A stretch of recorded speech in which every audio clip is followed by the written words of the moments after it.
Il-Gvern nieda konsultazzjoni pubblika dwar il-prattiċi u s-servizzi offruti f'pajjiżna li huma regolati mill-Awtorità tal-Standards għal persuni anzjani l-OPSA favur livelli ogħla fil-kwalità tal-ħajja.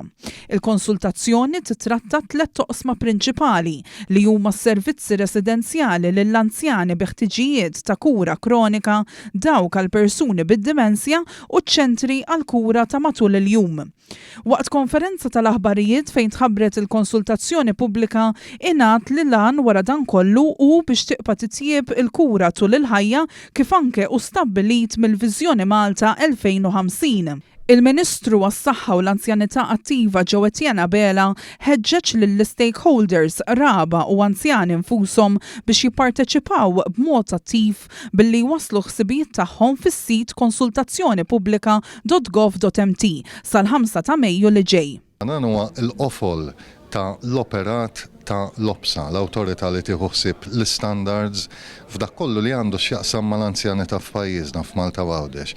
Hawnhekk huwa importanti li l-stakeholders kollha imma l-pubbliku in ġenerali jenna biex inkunu nistgħu nagħmlu standards li huma fattibbli, standards li jiggarantixxu kwalità ta' ħajja aħjar. Min-naħa tiegħu is-Segretarju Parlamentari għall-Anzjanità Attiva Malcolm Paula Ġusgalja irringrazzja lil ħaddiema kollha f'dan is-settur filwaqt li ħeġġeġ li l-standards mhux biss iridu jkunu tajbin imma jridu jkunu l-aqwa fl-Ewropa.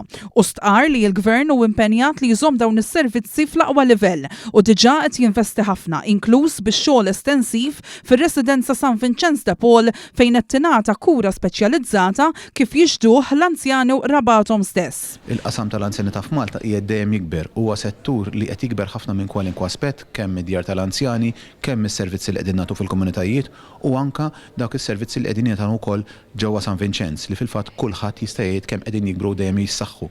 U għalhekk importanti ħafna li l-OPSA tkompli tissaħħaħ sabiex naraw li l-istandards u iktar ma tnieħdu ħsieb nies iktar naraw li l-istandards jiġu miżmuma kif suppost. U wkoll fakkar kif Malta diġà qed ħares lejn it-tieni strateġija nazzjonali għal persuni bid-dimensja. Dan meta hemm pajjiżi fl-Ewropa li għadhom qed jaħdmu biex joħolqu l-ewwel strateġija tagħhom.